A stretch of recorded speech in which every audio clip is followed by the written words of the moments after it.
जय साथियों, कैसे हैं आप सब। साथियों, यह वीडियो आपके लिए बहुत ही महत्वपूर्ण होने वाली है। महत्वपूर्ण इसलिए होने वाली है क्योंकि इस वीडियो में हम बात करने वाले हैं कट ऑफ की। अभी आज कट ऑफ आया है। किसका किसका कट ऑफ आया है? आज कट ऑफ आया है प्रिंसिपल, प्राइमरी टीचर म्यूजिक का और असिस्टेंट कमिश्नर। ये जो कैंडिडेट्स हैं, इन्होंने जो लिखित परीक्षा दी थी उसके आधार पे शॉर्ट लिस्टेड हो चुके हैं और जो शॉर्ट लिस्टेड हुए हैं वो बधाई के पात्र हैं। साथियों, इसके आधार पर हम समझने वाले हैं कि जो आने वाली जो रिजल्ट है, जैसे टीजीटी हिंदी, पीजीटी हिंदी या अन्य विषयों को लेकर, तो एक आइडिया लगने वाला है कि कितना कट ऑफ आपका जाएगा। दूसरी बात, कुछ कैंडिडेट्स का मेरे पास मैसेज आता है कि sir general, SC, ST, OBC, ठीक ना, ईडब्ल्यूएस, हम इस वर्ग में आते हैं तो हम लोग में कितना गैप रहता है, जैसे जनरल का ओबीसी के साथ कितना गैप रहता है। और अभी आज मैं एक चमत्कार दिखाने वाला हूँ इस वीडियो में, ठीक ना। इसको आप देखेंगे ना तो आपको मतलब आश्चर्य होगा कि अरे इतना गैप हो जाता है क्या, ठीक ना। कट ऑफ के साथ साथ हम कुछ आपके जो कमेंट बॉक्स में आपने जो क्वेश्चंस पूछे थे उसका हम जवाब भी देने वाले हैं, ठीक ना। ओके, तो साथियों इस वीडियो में आप शुरू से लेकर अंत तक बने रहिएगा।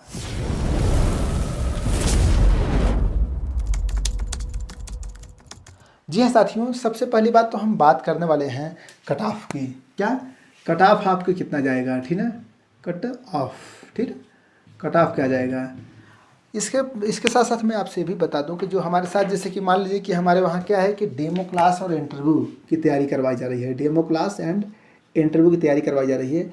अगर हमारे क्लास से आप जुड़ना चाहते हो, इंटरव्यू की तैयारी करना चाहते हो, तो जो हमारा ऑफिशियल नंबर है 63 93 74 44 74, इस पर संपर्क करके आप हमसे जुड़ सकते हैं। इसके साथ साथ डीएसएसबी के लिए या फिर यूपी के लिए टीजीटी, पीजीटी या पीआरटी की तैयारी करना चाहते हो तब भी आपका मोस्ट वेलकम है। साथियों, जो हमसे जुड़ता है उसका हम वेलकम भी करते हैं। वेलकम के बाद हम कट ऑफ की बात करेंगे, आपके महत्वपूर्ण क्वेश्चंस की बात करेंगे। जैसे वेद प्रकाश मिश्रा बलिया से मोस्ट वेलकम, शोभा उत्तराखंड से, पूनम कविता सिंह गोरखपुर से, मीना रानी, गायत्री राजस्थान से, मेनका सिंह दिल्ली से, ज्योति मैडम हरियाणा से, शिव पूजन पूनम सिंह रेवाड़ी से, प्रकाश कुमार झा बिहार से, आपका हार्दिक स्वागत है जी। दिव्या पटेल वाराणसी से, कल्पना कुमारी सिन्हा वेस्ट बंगाल से, सोनम रावत मजीद अली असम से, ठीक है। ये साथी हमसे जुड़े हुए हैं। इसके साथ साथ कुछ 100-200 और कैंडिडेट हैं, वेलकम आपको कर दिया जाएगा। देखिए, आज मैंने जो देखा है ना, इसके आधार पर हम समझने वाले हैं कट ऑफ को। जैसे मान लीजिए कि अभी हमारे सामने क्या है, प्रिंसिपल, क्या प्रिंसिपल, इनसे हम समझने वाले हैं। प्रिंसिपल में जनरल में कितना नंबर है, ओबीसी में कितना नंबर है, देखिएगा कट ऑफ। प्रिंसिपल के साथ साथ हमारे पास प्राइमरी टीचर, ठीक है,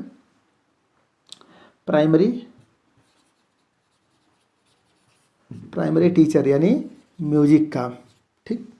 दूसरी बात असिस्टेंट कमिश्नर, ठीक है, असिस्टेंट कमिश्नर, ओके। ये कैंडिडेट्स हमारे पास हैं, ठीक है। अब हम समझने वाले हैं कि देखना गैप, देखना अभी जो जनरल कैटेगरी है ना, अनरिजर्व, इसमें देखिएगा, और ओबीसी को हम लेते हैं, ठीक है। यहाँ से हम समझेंगे, क्लियर कट समझ लीजिए। ओबीसी है एससी एसटी,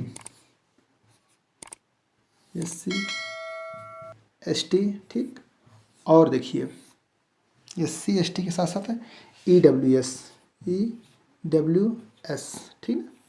ये हमारे साथ सामने कैंडिडेट्स हैं, ठीक है। इस सारे लिस्ट हम समझने वाले हैं।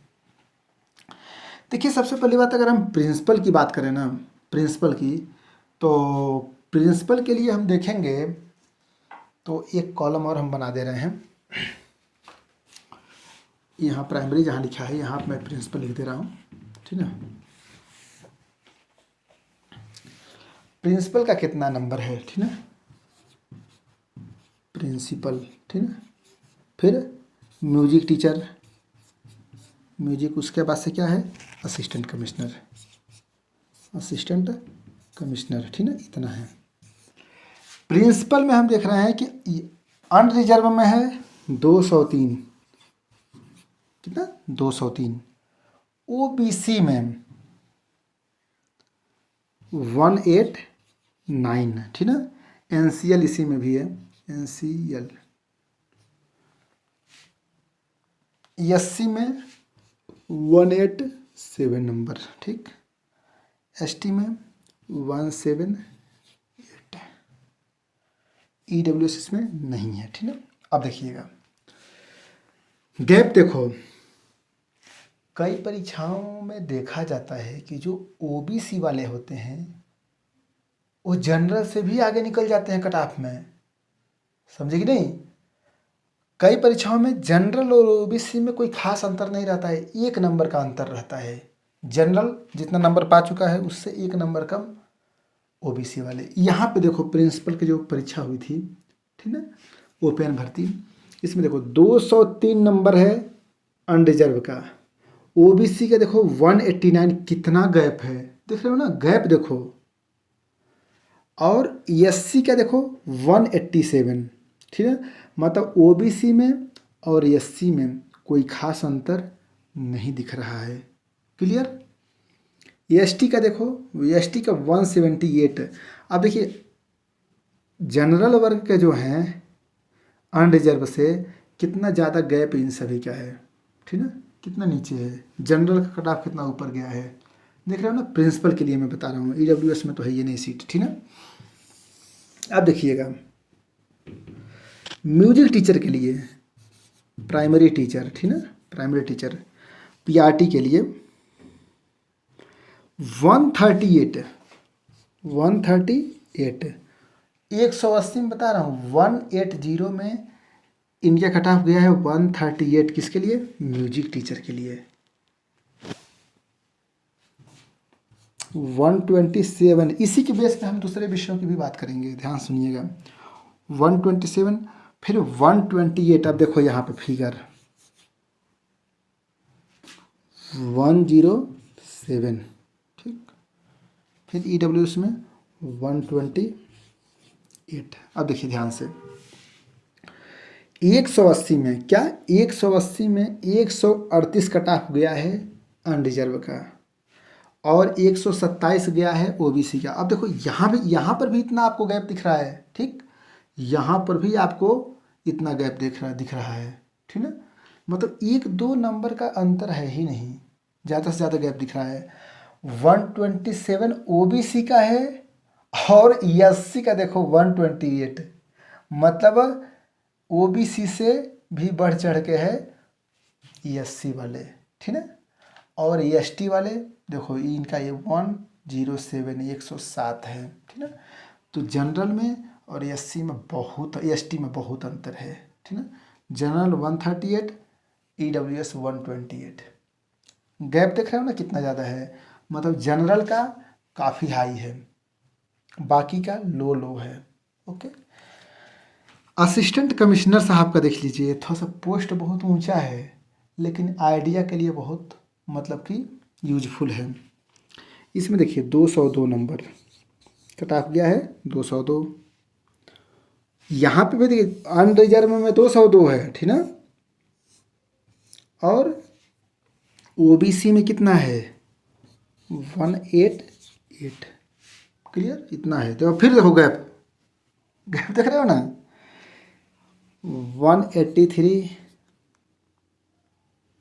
173, ठीक, बाकी में नहीं है।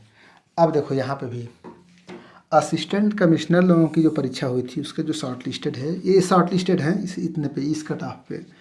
तो जनरल वालों थोड़ा सा संभल के रहना भैया।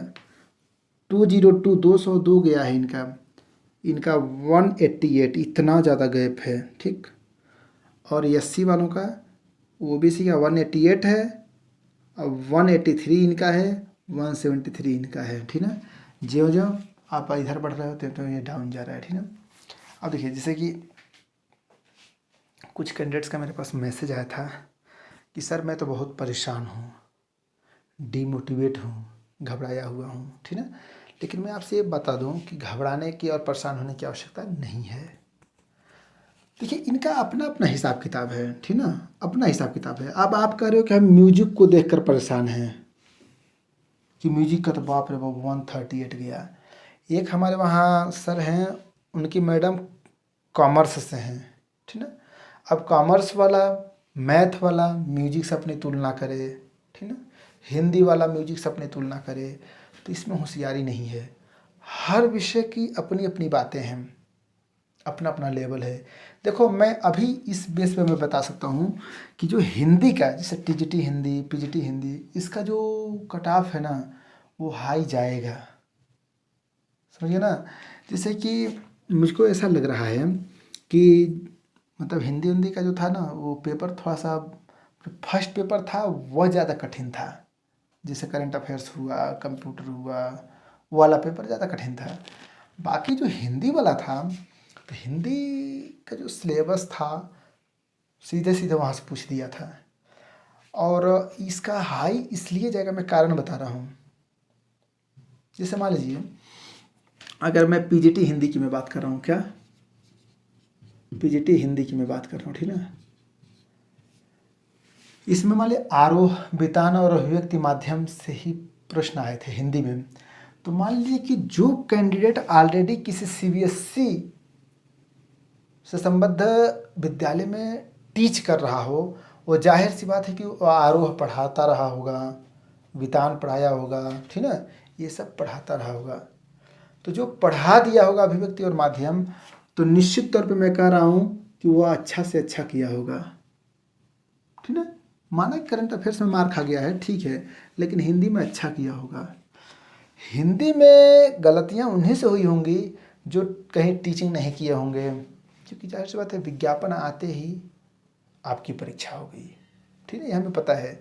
तो विज्ञापन आते ही परीक्षा हो गई हो, तो फिर नुकसान में वे पड़ गए जो कि कहीं पढ़ा ही नहीं रहे थे, जिनके लिए आरोह, वितान, क्षितिज, बसंत, ये सारी किताबें जिनके लिए अनछुई थी, पहली बार जो खरीद खरीद के पढ़ रहे थे, उनके लिए तो भैया हिंदी का जो पेपर था वो कठिन था, तो उनका नंबर कम आएगा, समझे। लेकिन जो ऑलरेडी टीचिंग कर रहे थे उनके लिए तो आसान था। तो इसलिए हिंदी का जो कट ऑफ होगा ना वह अच्छा खासा जाएगा। और अच्छा खासा का मतलब हमें तो लग रहा है कि मतलब 135 के आसपास में तो जाना चाहिए। जनरल का, ओबीसी का भी अगर मान लीजिए कि ऐसे ही मैं गैप देख रहा हूँ, तो गैप से ऐसा लग रहा है कि ओबीसी का भी 125 के आसपास जाना चाहिए, एससी एसटी का भी 120 तक जाएगा। हिंदी की मैं बात कर रहा हूँ, हिंदी टीजीटी या पीजीटी, ठीक है, इनके लिए मैं बता रहा हूँ, ठीक है। पीआरटी में भी देखो ये क्या है, पीआरटी ही तो है।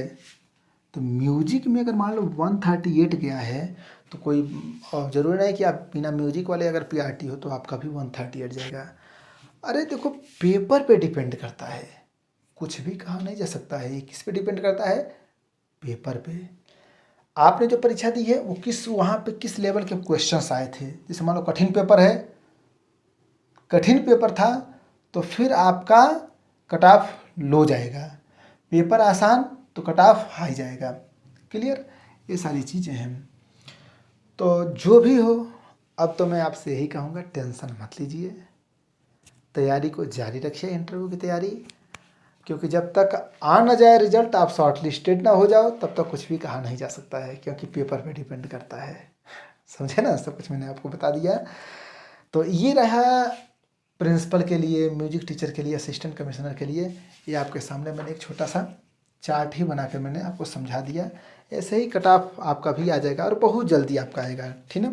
कुछ आपके क्वेश्चंस हैं साथियों, आपने जो कमेंट बॉक्स में क्वेश्चंस पूछे थे उसका भी मैं आपको जवाब दे दूं। जैसे कुछ कैंडिडेट्स ने मैसेज किया है कि सर हिंदी का रिजल्ट कब तक आएगा, ठीक ना, हिंदी का रिजल्ट कब तक आएगा। देखिए आपको मैं आप बता दूं कि हिंदी का जो रिजल्ट है वो भी एक सप्ताह के अंदर में हमें लग रहा है कि आ जाना चाहिए, क्योंकि हेड क्वार्टर में काम जारी है और रोज़ रोज़ कोई ना कोई लेटर जारी हो ही रहा है। तो हमारे अधिकारीगण या फिर अन्य कर्मचारीगण सब अपने अपने कार्यों में लगे हुए हैं, दिन रात जगे हुए हैं आपके लिए, ठीक है। तो समय बहुत कम है, रिजल्ट बहुत जल्दी आएगा।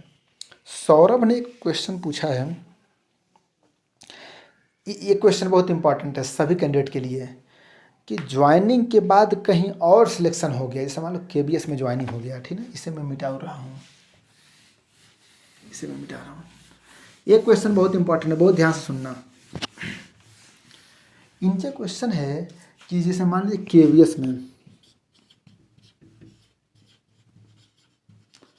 KBS में ज्वाइनिंग हो गया, आपका नौकरी मिल गई, इसके बाद कहीं और भी आपकी ज्वाइनिंग हो गई, ज्वाइनिंग हो नहीं गई मतलब नौकरी आपकी लग रही, आप ज्वाइनिंग करना चाहते हो, इसे छोड़कर KBS में ज्वाइनिंग हुई है, इसे छोड़कर कहीं और आप जाना चाहते हो, ठीक ना। तो क्या जाना आसान है, यही आपका क्वेश्चन है। देखिए ये काम बहुत कैंडिडेट करते थे, क्लियर कट बता रहा हूँ। तो जैसा कि अभी तो नियम इस पर देखिए क्या रख रहा है KBS, लेकिन जब मेरी ज्वाइनिंग हुई थी मार्च 2019 में, 18 का विज्ञापन था, 2018 का, ठीक ना, समझिएगा यहाँ से। तो उस समय एक मतलब कि बॉन्ड भरवाया गया था, ठीक ना, और मुझको याद आ रहा है शायद 2 लाख रुपए का बॉन्ड था, शायद 2 लाख रुपए का बॉन्ड था, क्लियर है। मैं हाँ यही था, 2 लाख रुपए का, लाखों की मतलब बात उसमें थी। और उसमें ये था कि 2 वर्षों तक, ठीक है, 2 वर्षों तक आपने अगर सर्विस कर लिया तब जाकर आप कहीं और जाइए ज्वाइनिंग कर लीजिए। 2 या 3 साल था, देखो अभी तुरंत मैं बता रहा हूँ, दिमाग में यही आ रहा है, 2 साल ही था, थोड़ा सा क्लियर आप लोग कर लीजिएगा। लेकिन यही था कि कहने का मतलब KBS में ज्वाइनिंग होते ही कहीं और जाओगे दिक्कत में फंस जाओगे। अभी इस साल से नियम क्या करेगा ये तो हमें नहीं पता है, लेकिन मेरे समय में था 18 के विज्ञापन में कि वो बॉन्ड भरवाया गया था और उसमें ये लिखा था कि 2 लाख रुपए आपको जमा करने होंगे। अगर 2 साल तक नौकरी करने से पहले KBS को छोड़ रहे हो तो आपको जुर्माना भरना पड़ता, पैसा भरना पड़ता, तब आप छोड़ पाते हैं। इतना आसान नहीं है कि ज्वाइनिंग किए, खेल तमाशा थोड़ी कि ज्वाइनिंग किए फिर छोड़ के दूसरी जगह जा रहे हो, ऐसा नहीं। लेकिन हाँ, इस वर्ष को 2 या 3 साल को पूरा करने के बाद अगर कहीं जा रहे हो दूसरे डिपार्टमेंट में, देन यू आर फ्री, तब आपका पैसा नहीं लगेगा, ठीक है। तो एक लिमिट था, समय था उस समय। एक ने कहा सर कट ऑफ कितना जाएगा, तो कट ऑफ पे मैंने अपना विचार रखा ही है, ठीक है। और कट ऑफ को लेके आप ज़्यादा परेशान मत होइए, बहुत जल्दी दूध का दूध पानी का पानी हो जाएगा, कितने पानी में हो क्लियर होगा। सर कहानी कैसे पढ़ाएं, ठीक है, बुक रीडिंग करवाएं। देखिए मैंने एक कहानी पढ़ाकर बता दी है, 2 बैलों की कथा, हीरा और मोती की कहानी। चलो अभी मैं आपसे एक टेस्ट ले रहा हूँ, ये बताइए हीरा और मोती में कौन बहुत गुस्सैल है और किसमें बहुत सहनशीलता और समझदारी है, आप कमेंट बॉक्स में टाइप करके बताओ, ठीक है। तो कहानी वो मैंने पढ़ाई थी, तो एक कैंडिडेट ने मैसेज किया था कि मैंने पूरा बता दिया था कि नाद उद पूरा बना के, बैल बना के, झूरी गया सब बना दिया था, ठीक है। तो एक कैंडिडेट ने कहा कमेंट करके कि सर ऐसे तो हम पढ़ा देंगे लेकिन आपने बुक रीडिंग नहीं किया, तो जो इंटरव्यू लेंगे वो बुक रीडिंग की बात पूछेंगे। देखिए मैं आपसे एक चीज़ बता रहा हूँ, प्रैक्टिकल में बता रहा हूँ, जैसे आपके दिमाग में जो चल रहा है उसको मैं महसूस कर पा रहा हूँ। आप जीरो से हीरो की बात सोच रहे हो, सही भी बात है, लेकिन जब आप इंटरव्यू देने जाओगे ना तो वहाँ इंटरव्यू लेने वाले आप पढ़ाना जब शुरू करोगे ना तो क्वेश्चन पूछना शुरू करेंगे, वो बैठ के आपसे पढ़ेंगे थोड़ी, समझ गए ना। तो पहली बात तो देखो, आप बुक रीडिंग सोचो कि एक स्टेंजा मैं बुक रीडिंग करूं फिर यहाँ पढ़ाऊं बताऊं, ऐसे नहीं हो पाएगा। आपको जो कहानी पढ़ानी है पहले तो उसको 10 बार पढ़ लेना, पहले आपके दिमाग में खटाखट क्लियर होना चाहिए कि इस स्टेप के बाद ये कहानी आ रही है, ऐसे ऐसे कहानी है, सब कुछ मतलब आँख बंद करो सब कुछ आपको दिखना चाहिए, ठीक है। आप चाहो तो बुक रीडिंग शुरू कर सकते हो। तो जैसे कि मान लीजिए मैं क्लास में जाता हूँ तो क्या कहता हूँ कि प्यारे विद्यार्थियों, हम लोगों ने कल क्या पढ़ लिया था, हम लोगों ने यहाँ तक पढ़ लिया था, ठीक है। आज हम पढ़ेंगे 2 बैलों की कथा। तो चलो आप खड़े होइए और बुक रीडिंग कीजिए। ठीक, तो आप इंटरव्यू देने जा रहे हो तो वहाँ पे थोड़ी कोई किसी को कहेगा कि आप चलिए खड़ा हुई इंटरव्यू थोड़ी वो इंटरव्यू लेने बैठे हैं कि आपकी किताब पढ़ेंगे, तो पढ़ेंगे नहीं, आप ही को पढ़ना है। तो इच्छा अगर आपकी है तो एक स्टेंजा पढ़ दीजिए, कोई दिक्कत नहीं है। स्टेंजा पढ़िए, फिर उसको समझाइए, बच्चों को पढ़ाइए।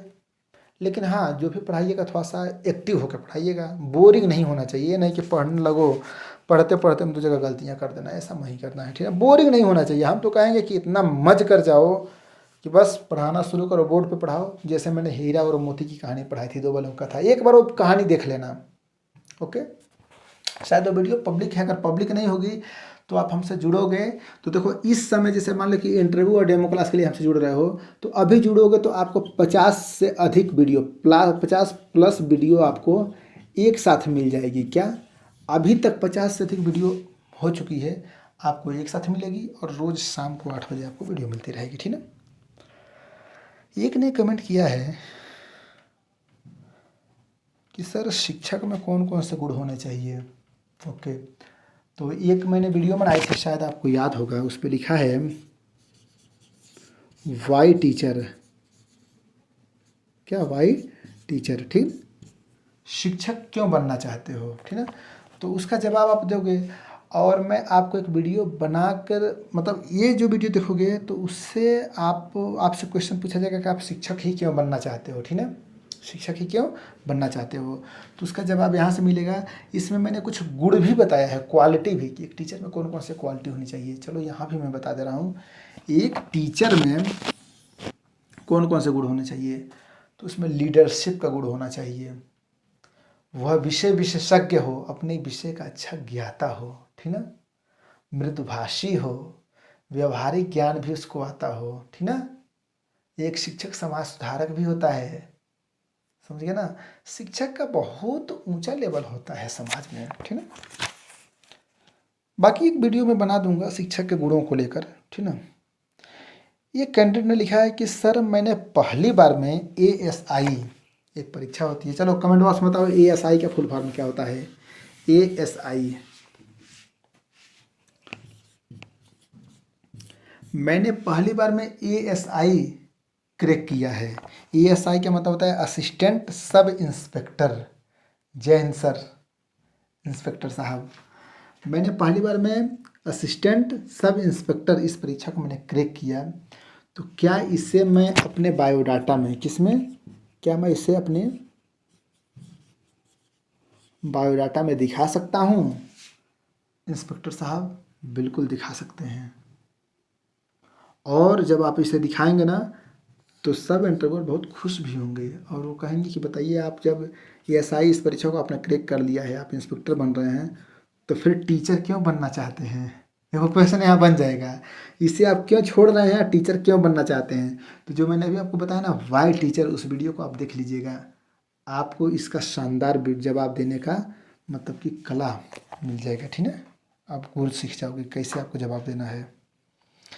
भरत पटेल ने कमेंट किया है कि सर घर कब आएंगे। मैं तो वैसे इस समय मालिक केंद्रीय विद्यालय टेंगा वैली अरुणाचल प्रदेश में हूँ। तो इनके पूछने का मतलब कि सर अपने घर यानी कुशीनगर उत्तर प्रदेश में कब आएंगे, आपसे मिलना है। आपसे मिलना हमारे लिए परम सौभाग्य की बात होगी, हमें भी आपसे मिलना अच्छा लगेगा, आपसे मिलकर खुशी होगी। भरत पटेल जी, हम आएंगे मई में। ठीक ना, हमारे वहाँ छुट्टी होगी 12 मई को, 13-14 तारीख तक हम अपने घर आ जाएंगे मई में। और अगर मान लो कि ट्रांसफ़र की प्रक्रिया शुरू हो जाएगी तो मई की छुट्टी में घर नहीं आएंगे, सीधा ट्रांसफ़र होगा फिर आएंगे फुल एंड फाइनल। ओके, फिर वीडियो बना के बताएंगे कि टेंगा वैली से कहाँ मेरी पोस्टिंग हो गई, ठीक है, ट्रांसफ़र कहाँ हुआ। विन्नी ने मैसेज किया है कि इंटरव्यू का डर समाप्त हो गया आपको सुनकर। बिल्कुल समाप्त होगा। हम आपके जो मन में जो डर है उसको डराने के लिए ही तो आपके सामने आते हैं। ठीक ना, डरना नहीं है, डर को डराना है। ठीक ना, और मतलब पूरे दम खम से तैयारी करनी है इंटरव्यू की और डेमो क्लास की, क्योंकि अगर शॉर्ट लिस्टेड आप हो जाओगे ना तो आपके लिए गोल्डन चांस होगा भाई, गोल्डन चांस। सोचो इतनी दुनिया में लाखों कैंडिडेट्स हैं, इसमें से आप जब चुने जाओगे ना तो सोचो आपके लिए कितना बड़ा चांस होगा। और मतलब कि उस चांस पे चौका मारना है, छक्का मारना है, सेलेक्ट होना है, समझे? क्योंकि अवसर दरवाज़ा बार बार खटखटाता नहीं है, ठीक है? तो आप बी पॉजिटिव, सकारात्मक रहिए और ऊर्जावान रहिए, क्योंकि मंजिल आपके इंतज़ार में कहीं बैठी हुई है, समझे? तो तैयारी को जारी रखिए। आपके मन में और कौन सा सवाल चल रहा है कमेंट बॉक्स में ज़रूर टाइप कीजिए, हम आपके सवालों के जवाब देंगे। कट ऑफ की चिंता छोड़िए, साक्षात्कार की तैयारी में लगे रहिए। Best of luck.